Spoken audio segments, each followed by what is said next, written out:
नमस्कार साथियों, जय हिंद। कैसे हैं आप सभी का स्वागत है आज के हमारे प्रैक्टिस सेट नंबर 3 में। देखिए, इस प्रैक्टिस सेट में हम सभी लोग पढ़ने वाले हैं हिंदी भाषा का उद्गम और विकास, जिससे संबंधित 30 महत्वपूर्ण बहुविकल्पीय प्रश्नों को हम सभी लोग इस क्लास में डिस्कस करेंगे। 2 क्लास हमारी इसी से संबंधित हो चुकी हैं प्रैक्टिस सेट बेस पर। तीसरा आपका प्रैक्टिस सेट स्टार्ट होने जा रहा है, जिसमें हम सभी लोग आज फिर से आगे के 30 महत्वपूर्ण प्रश्नों को पढ़ेंगे। क्लास आपकी हर एक कॉम्पिटेटिव एग्जाम के लिए काफ़ी महत्वपूर्ण रहने वाली है। देखिए, पहला प्रश्न है, टकसाली भाषा किसे कहते हैं? आप सभी को बताना है। टकसाली भाषा किसे कहते हैं? संस्कृत निष्ठ भाषा को, परिनिष्ठ या मानक भाषा को, ग्रामीण भाषा को, कृत्रिम भाषा को। सही उत्तर बताना है दोस्तों। तो टकसाली भाषा जो है परिनिष्ठ या मानक भाषा को ही टकसाली भाषा कहते हैं। ऑप्शन नंबर बी प्रश्न का सही उत्तर हो जाएगा। देखिए, मानक भाषा यह एक जो है सर्वसम्मत भाषा होती है। वैज्ञानिक समुदाय द्वारा भी इसको मान्यता प्राप्त होती है। इसके इस्तेमाल की बात करें तो सरकारी कामकाज, शिक्षा, कारोबार, किताबें और अखबार छापने के काम जो भाषा आती है वही भाषा टकसाली भाषा आपकी होती है। अगला प्रश्न देखिएगा, एकाक्षरी भाषा परिवार से क्या तात्पर्य है? बताइए, एकाक्षरी भाषा परिवार से क्या तात्पर्य है? ये सभी प्रश्न आपके काफ़ी महत्वपूर्ण प्रश्न हैं। तो चीनी भाषा परिवार को जो है एकाक्षरी भाषा परिवार कहते हैं। ऑप्शन नंबर सी इस प्रश्न का सही उत्तर हो जाएगा। देखिए, ये जो है उन भाषाओं का समूह है जिनमें जो मूल शब्द होता है ज़्यादातर एकाक्षर होते हैं, इसलिए एकाक्षरी भाषा परिवार इसको कहा गया है। तो इसका तात्पर्य जो है चीनी भाषा से है। Option number C. अगला प्रश्न देखिए, इनमें से कौन सा जो वैज्ञानिक नहीं है? बताइए, इनमें से कौन वैज्ञानिक नहीं है बताया गया है। सुनीत कुमार चटर्जी, भोलानाथ तिवारी, धीरेन्द्र वर्मा, जयशंकर प्रसाद। बिल्कुल सही उत्तर आपका ऑप्शन नंबर डी हो जाएगा। जयशंकर प्रसाद एक वैज्ञानिक नहीं, एक लेखक हैं हिंदी के। अगला प्रश्न देखिए, भाषा की सबसे छोटी इकाई कौन सी है? बताना है आपको। भाषा की सबसे छोटी इकाई ध्वनि, पद, वाक्य या फिर शब्द। तो ध्वनि बिल्कुल सही उत्तर आपका हो जाएगा। भाषा की सबसे छोटी इकाई जो है ध्वनि है। देखिए, राजभाषा आयोग के प्रथम अध्यक्ष कौन थे? बताइए, राजभाषा आयोग के प्रथम अध्यक्ष काफ़ी महत्वपूर्ण प्रश्न है दोस्तों। तो बाल गंगाधर तिलक, बाल गंगाधर खेर। बिल्कुल सही उत्तर आपका ऑप्शन नंबर बी हो जाएगा। बाल गंगाधर खेर जो है राजभाषा आयोग के प्रथम अध्यक्ष थे। देखिए, डॉक्टर राजेंद्र प्रसाद जो भारत के पहले जो है राष्ट्रपति थे, उन्होंने 7 जून 1955 ईस्वी को 7 जून 1955 ईस्वी को राजभाषा आयोग का गठन किया था।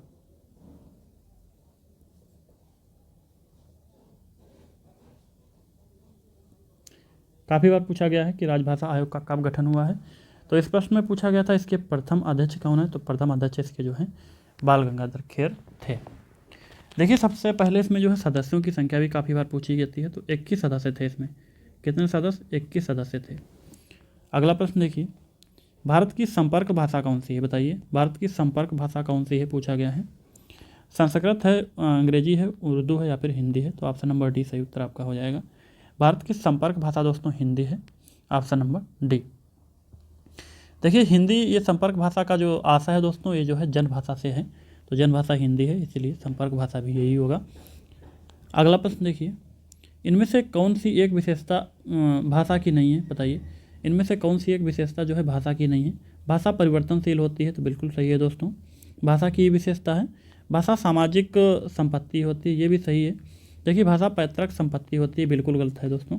भाषा जो है पैतृक संपत्ति नहीं होती है। भाषा अनुकरण द्वारा सीखी जाती है, ये भी जो है बिल्कुल सही है। तो ऑप्शन नंबर सी इस प्रश्न का सही उत्तर आपका हो जाएगा।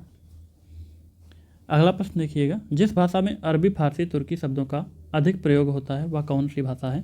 बताइए दोस्तों, कौन सी भाषा है? तो हिंदुस्तानी भाषा है। हिंदुस्तानी के अंतर्गत अगर उर्दू ऑप्शन मिल जाता तो बिल्कुल सही उत्तर आपका उर्दू हो जाता। ठीक है, यहाँ पर हिंदुस्तानी है, तो ऑप्शन नंबर ए इस प्रश्न का सही उत्तर आपका हो जाएगा। अगला प्रश्न देखिए, मैथिली भाषा के लोकप्रिय कवि कौन है? देखिए, मैथिली भाषा के लोकप्रिय कवि विद्यापति हैं। मैथिल का जो है आदि कवि विद्यापति को ही कहा जाता है। तो पूछा जाए मैथिल का आदि कवि कौन है? तो विद्यापति। Option number B. अगला प्रश्न देखिए, देवनागरी लिपि का सर्वप्रथम प्रयोग किस राज्य में माना जाता है? बताइए, देवनागरी लिपि का सर्वप्रथम प्रयोग जो है वो किस राज्य में माना जाता है? महाराष्ट्र, उत्तर प्रदेश, गुजरात या फिर राजस्थान? देखिए दोस्तों, गुजरात इस प्रश्न का सही उत्तर आपका हो जाएगा। गुजरात में जो है देवनागरी लिपि का सर्वप्रथम प्रयोग माना गया। अगला प्रश्न देखिएगा, देवनागरी लिपि में स्वर वर्णों की संख्या कितनी है दोस्तों? तो आप सभी को पता होगा 11 स्वर वर्ण है। इसी तरह से यहाँ पर देवनागरी लिपि में व्यंजन की बात करें तो 35 व्यंजन है। देखिए दोस्तों, देवनागरी लिपि का इस्तेमाल जो है 120 से ज़्यादा भाषाओं में किया जाता है। ये काफ़ी बार पूछा गया है 120 से ज़्यादा। इस लिपि का जो प्रयोग है दोस्तों वो 120 से ज़्यादा भाषाओं में किया जाता है, लगभग में है ये। अगला प्रश्न देखिए, संविधान के किस अनुच्छेद में कहा गया है कि संघ की राजभाषा हिंदी और लिपि देवनागरी होगी? ये बहुत ही महत्वपूर्ण प्रश्न है दोस्तों। पूछा गया संविधान के किस अनुच्छेद में कहा गया है कि संघ की जो राजभाषा है वो हिंदी और लिपि जो है देवनागरी होगी? तो अनुच्छेद 343 इस प्रश्न का सही उत्तर आपका हो जाएगा।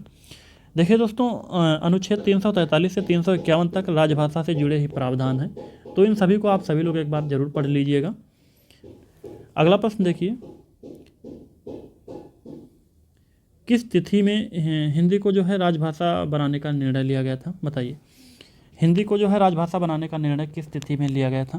तो 14 सितंबर 1949, ऑप्शन नंबर डी सही उत्तर आपका हो जाएगा, 14 सितंबर 1949।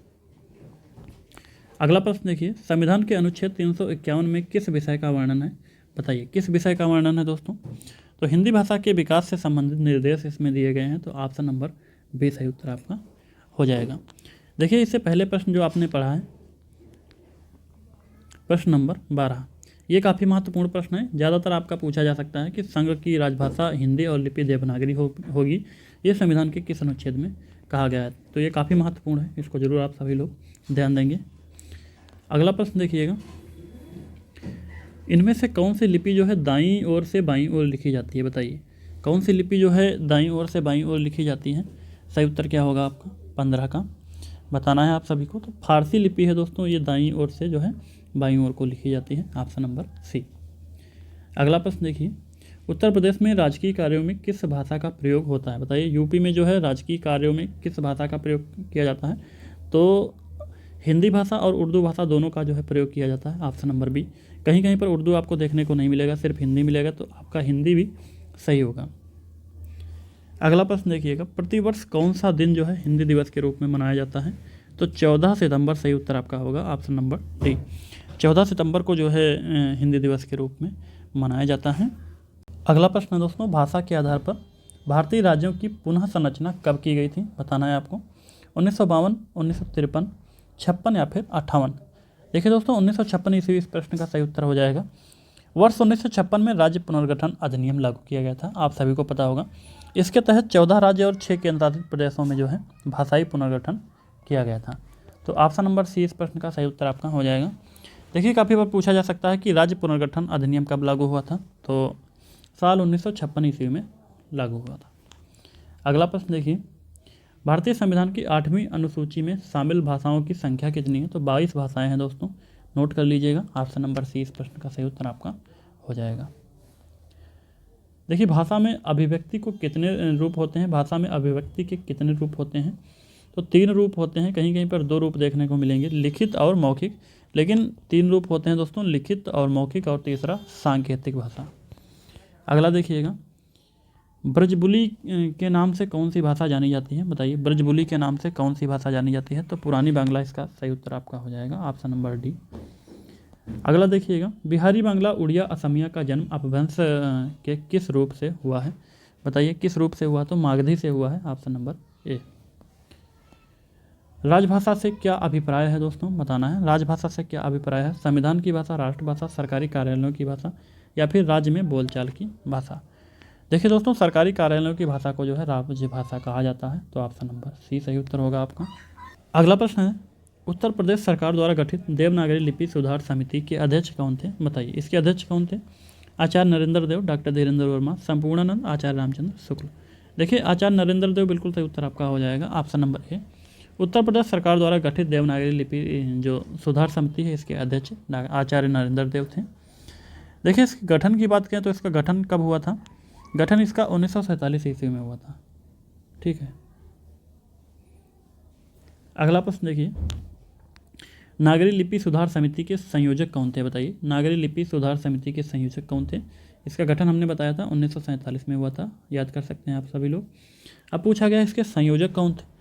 श्रीनिवास काका कालेलकर, तो बिल्कुल सही उत्तर आपका ऑप्शन नंबर बी हो जाएगा, नागरी लिपि सुधार समिति, इसके संयोजक जो है काका कालेलकर थे। अगला प्रश्न देखिए, किस विद्वान ने देवनागरी लिपि के स्थान पर रोमन लिपि स्वीकार करने का सुझाव दिया था?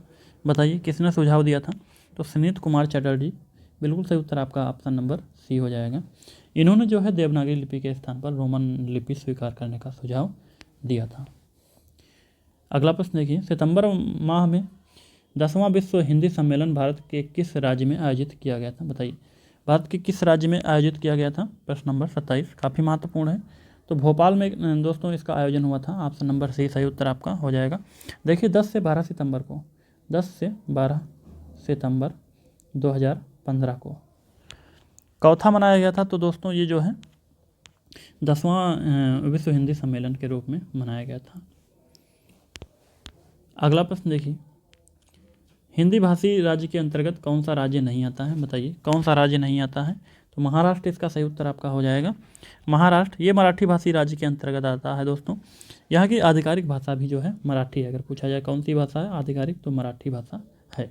ये जो है हिंदी भाषी राज्य के अंतर्गत नहीं आता है। बाकी यूपी, झारखंड और बिहार ये तीनों जो है हिंदी भाषी राज्य के अंतर्गत ही आते हैं। अगला प्रश्न देखिए, प्राकृत किसकी भाषा है? बताइए प्राकृत किसकी भाषा है? बौद्धों की है, जैनियों की है, आर्यों की है या फिर यहूदियों की है? प्राकृत जो दोस्तों भाषा है ये दोस्तों जैनियों की भाषा है। अगला देखिएगा, अगला प्रश्न है दोस्तों, हिंदी आकृति की दृष्टि से इनमें से किस प्रकार की भाषा है? बताइए हिंदी आकृति की दृष्टि से इनमें से किस प्रकार की भाषा है? तो श्लिष्ट योगात्मक है दोस्तों। ऑप्शन नंबर ए इस प्रश्न का सही उत्तर हो जाएगा। तो आज के प्रैक्टिस सेट में कुल हम सभी ने 30 महत्वपूर्ण प्रश्नों को देखा है। मिलते हैं कल के नए प्रैक्टिस सेट में, जिसमें हम सभी लोग फिर से 30 महत्वपूर्ण प्रश्नों पर डिस्कस करेंगे। तब तक के लिए जय हिंद, जय भारत।